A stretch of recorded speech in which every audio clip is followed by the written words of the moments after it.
اعوذ باللہ من الشیطان الرجیم بسم اللہ الرحمن الرحیم۔ جیسا کہ میں عرض کر چکا ہوں کہ منافقین پر جو سب سے زیادہ بھاری تین چیزیں تھیں، ان میں سے سب سے پہلی اور عام طور پر اس کا صحیح اندازہ لوگوں کو نہیں ہے، وہ ہے اطاعت رسول۔ اللہ کی اطاعت وہ ایک کتاب کی اطاعت ہے۔ اللہ خود کوئی مشخص شخصیت کی حیثیت سے ہمارے سامنے موجود نہیں ہے، بالغیب ہے۔ ہمارے لیے رسول کی اطاعت بھی اس وقت اسی درجے میں ہے۔ رسول شخصاً ہمارے سامنے موجود نہیں ہے، یہ انسٹیٹیوشن ہے۔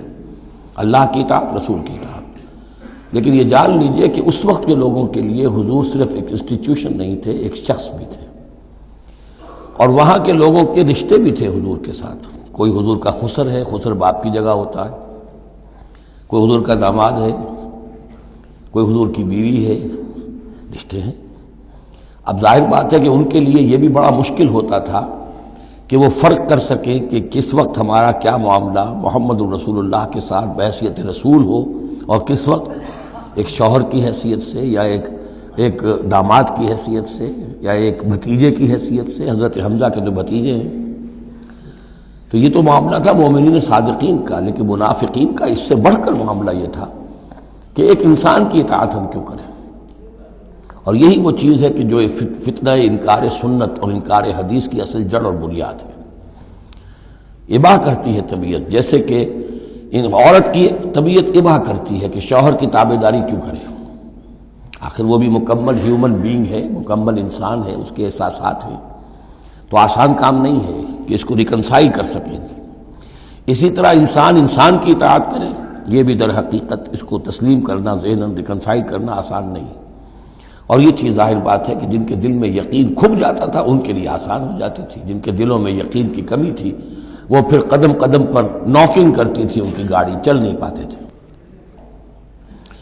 اب فرمایا وَلَوْ أَنَّا كَتَبْنَا عَلَيْهِمْ، اگر ہم نے ان پر یہ فرض کر دیا ہوتا ان اقتلوا انفسکم، کہ قتل کرو اپنے آپ کو، او اخرجوا من دیارکم، یا نکلو اپنے گھروں سے، ما فعلوہ الا قلیل منہم، نہ کرتے یہ کام ان میں سے مگر سوائے چند کے۔ وَلَوْ أَنَّهُمْ فَعَلُوا مَا يُوعَظُونَ، اور اگر وہ کرتے جس چیز کی کہ ان کو نصیحت کی جا رہی ہے، لَكَانَ خَيْرًا لَهُمْ، یہی ان کے لیے بہتر ہوتا، وَأَشَدَّ تَثْبِيتًا، اور ان کی ثبات ایمان اور ثبات قلب اسی کے اندر ہوتی ہے۔ وَإِذًا لَآتَيْنَاهُم مِّن لَّدُنَّا أَجْرًا عَظِيمًا، اور اس صورت میں ہم انہیں اپنے پاس سے بہت بڑا اجر دیتے۔ وَلَهَدَيْنَاهُمْ صِرَاطًا مُسْتَقِيمًا، اور انہیں ہدایت فرما دیتے سیدھی راہ کی طرف۔ اس میں اکثر حضرات نے تو اس کو جو الفاظ ہیں ظاہری انہی پر محمول کیا ہے، اور اس میں بھی کوئی قباحت نہیں ہے۔ اللہ ہمارا خالق ہے، اگر اللہ حکم دے کہ اپنے آپ کو قتل کرو، خودکشی کرو، تو ہمیں کرنی ہوگی۔ اگر اللہ ہمیں حکم دے اپنے گھروں سے نکل جاؤ، تو نکلنا ہوگا۔ تو اس میں ایک اشارہ یہ ہو سکتا ہے کہ جیسے جو تاریخ بنی اسرائیل میں ہم دیکھ آئے ہیں، وہاں یہ تھا کہ جن لوگوں نے بچڑے کی پرستش کی تھی ان کو جو مرتد ہونے کی سزا دی گئی تھی، اس کے لیے الفاظ یہی آئے تھے، ان اقتلوا انفسکم، قتل کرو اپنے آپ کو۔ مراد یہ ہے کہ تم اپنے قبیلے کے ان لوگوں کو قتل کرو جنہوں نے اس گناہ کبیرہ کا ارتکاب کیا ہے۔ تو شاید چونکہ منافقین کا معاملہ چل رہا ہے، اور منافقین کے ساتھ اکثر و بیشتر ایسا ہوتا تھا کہ ان کے خاندان والے، رشتہ دار، ان کے گھرانے والے ان کے ساتھ شامل ہو جاتے تھے حمایت کے اندر۔ تو یہاں بتایا جا رہا ہے کہ بجائے اس کے کہ ان کی حمایت کرو، ہونا تو چاہیے اس کے بالکل برعکس، اور وہ یہ کہ تم اپنے اندر سے خود دیکھو کون ہیں کہ جو منافق ہیں، کہ جو اصل میں آستین کے سانپ ہیں۔ اگر اللہ تعالیٰ نے تمہیں حکم نہیں دیا ہے، اگر اللہ تعالیٰ یہ حکم بھی دے سکتا تھا کہ ہر قبیلہ، ہر گھرانہ اپنے ہاں کے منافقین کو خود قتل کرے، یہ تو حضرت عمر رضی اللہ تعالیٰ عنہ نے اپنی اس ایمان کی غیرت کے اندر، غیرت ایمانی کے اندر قتل کیا، اور اس پر انہیں غصہ آیا، اس لیے کہ بہرحال وہ ان کے اپنے خاندان کے لوگ تو نہیں تھے۔ لیکن یہ کہ اللہ تعالیٰ اگر یہ حکم دیتا تو یہ بھی تمہیں کرنا چاہیے تھا، لیکن یہ کہ اللہ کے علم میں ہے کہ تم میں سے بہت کم لوگ ہوتے کہ جو اس حکم کی تعمیل کر سکتے، اور اگر کر گزرتے ما یوعظون بہ لکان خیرا لہم واشد تثبیتا واذا لآتیناہم من لدنا اجرا عظیما ولہدیناہم صراطا مستقیما۔ اب اس کے بعد یہ اطاعت رسول کے موضوع پر جو عظیم ترین آیت ہے قرآن کی وہ آ رہی ہے۔ وَمَن يُطِعِ اللَّهَ وَالرَّسُولَ، اور جو کوئی اطاعت کرے گا اللہ کی اور رسول کی صلی اللہ علیہ وسلم، فَأُولَٰئِكَ مَعَ الَّذِينَ أَنْعَمَ اللَّهُ عَلَيْهِمْ، تو یہ وہ لوگ ہوں گے جنہیں معیت حاصل ہوگی ان کی جن پر اللہ کا انعام ہوا، اور وہ کون ہیں؟ من النبیین والصدیقین والشہداء والصالحین، یعنی انبیاء کرام اور صدیقین اعظام اور شہداء کرام اور صالحین، وحسن اولئک رفیقا،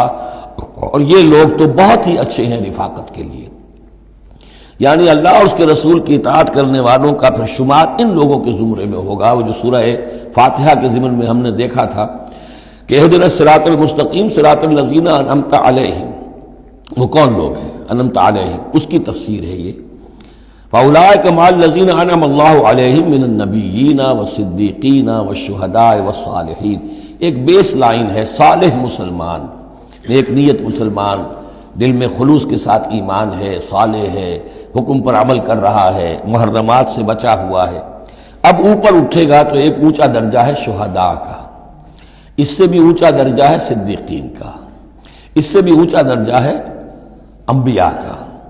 اب انبیاء کا درجہ تو رک جائے گا، اس لیے کہ وہ تو ایک وہبی چیز ہے، کسبی چیز نہیں تھی، لیکن یہ دو درجے تو ابھی موجود ہیں کہ انسان اپنی ہمت سے جتنی محنت کرے، جتنی کوشش کرے، وہ شہادت اور صدیقیت کے مراتب تک فائز ہو سکتا ہے۔ یہ مضمون پوری وضاحت کے ساتھ آئے گا سورہ حدید میں انشاءاللہ۔ ذالک الفضل من اللہ وکفی باللہ علیما، اور یہ اللہ تعالیٰ کا بڑا فضل ہے جن لوگوں کو آخرت میں ان کی معیت حاصل ہو جائے۔ وتوفنا مع الابرار، اے اللہ ہمیں موت دیجو اپنے ابرار بندوں کے ساتھ۔ تو واقعہ یہ ہے ذالک الفضل من اللہ وکفی باللہ علیما، یہ تو اللہ کا بہت بڑا فضل ہے، اور اللہ کافی ہے ہر شے کے جاننے کے لیے، یعنی کون کس استعداد کا حامل ہے، کون کس قدر و منزلت کا حامل ہے، اللہ خوب جانتا ہے۔ صدق اللہ العظیم۔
اعوذ باللہ من الشیطان الرجیم، بسم اللہ الرحمن الرحیم۔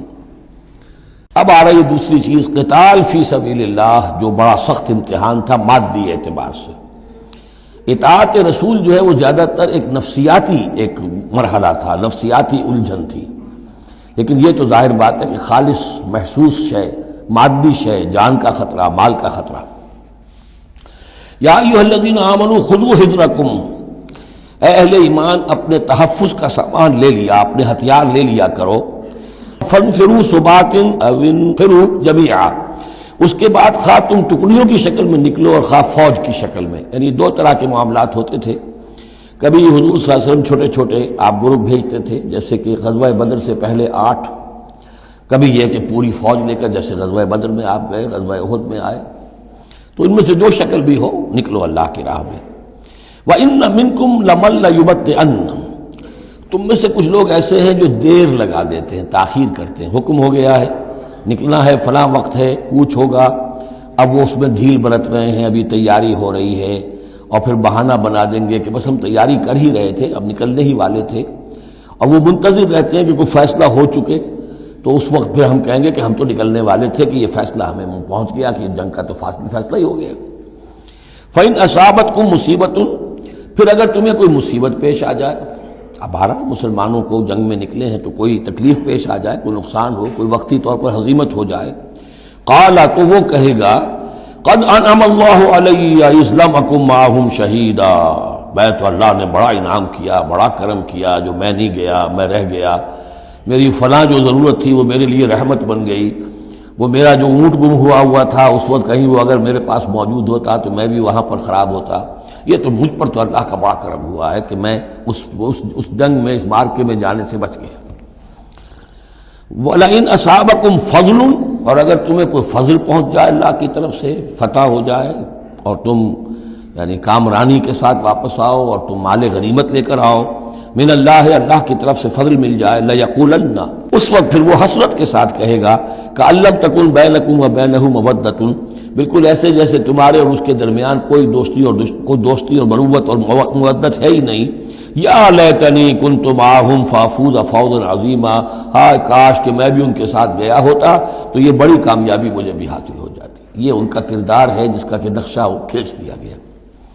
فلیقاتل فی سبیل اللہ الذین یشرون الحیاۃ الدنیا بالآخرہ،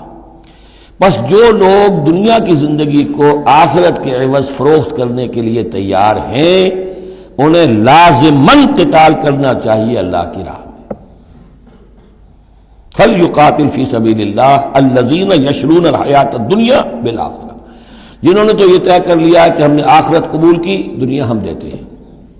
اب ان کے لیے تو پھر کوئی اس میں ہچکچاہٹ نہیں ہونی چاہیے، اگر انہوں نے واقعی یہ سودا اللہ سے کیا ہے تو پھر یہ کہ انہیں تو اللہ کی راہ میں جنگ کے لیے نکلنا چاہیے۔ وَمَن يُقَاتِلْ فِي سَبِيلِ اللَّهِ، اور جو کوئی بھی اللہ کی راہ میں قتال کرے گا، فَيُقْتَلْ أَوْ يَغْلِبْ، اب دو ہی امکانات ہیں، وہ قتل ہو جائے یا غالب ہو جائے، فتح مند ہو کر واپس آئے یا وہیں شہید ہو جائے۔ فَسَوْفَ نُؤْتِيهِ أَجْرًا عَظِيمًا، دونوں حالتوں میں ہم انہیں بہت بڑا اجر عطا فرمائیں گے۔ وَمَا لَكُمْ لَا تُقَاتِلُونَ فِي سَبِيلِ اللَّهِ، اب یہ خاص طور پر جو خاص قتال کے لیے ترغیب دلائی جا رہی ہے وہ ایسے لوگوں کے لیے کہ جو مختلف علاقوں میں مسلمان تھے، کہ جو پھنسے ہوئے تھے، ان میں کمزور بھی تھے، ان میں خواتین بھی تھیں، بیمار بھی تھے، بوڑھے تھے، جو ایمان تو لے آئے لیکن یہ کہ وہ ہجرت کے قابل نہیں تھے، تو وہ اپنے اپنے علاقوں میں ہیں، اپنے اپنے قبائل میں ہیں، وہاں ان کے اوپر ظلم ہو رہا ہے، انہیں ستایا جا رہا ہے، انہیں مارا جا رہا ہے، پرسیکیوٹ کیا جا رہا ہے، تو خاص طور پر ان کی نصرت کے لیے نکلنا اور ان کو جان چھڑانا اور ان کو بچا کے لے کر آنا، یہ کام تو ایسا ہے کہ جس میں غیرت ایمانی کا بہت ہی شدید تقاضا ہے، اور میں تو سمجھتا ہوں کہ غیرت انسانی کا بھی تقاضا ہے۔ وَمَا لَكُمْ لَا تُقَاتِلُونَ فِي سَبِيلِ اللَّهِ، میں کیا ہو گیا، کیوں قتال نہیں کرتے اللہ کی راہ میں؟ وَالْمُسْتَضْعَفِينَ، اور ان کمزور لوگوں کے لیے جو مغلوب بنا دیے گئے ہیں، من الرجال، مردوں میں سے، والنساء، اور عورتوں میں سے، والولدان، اور بچوں میں سے،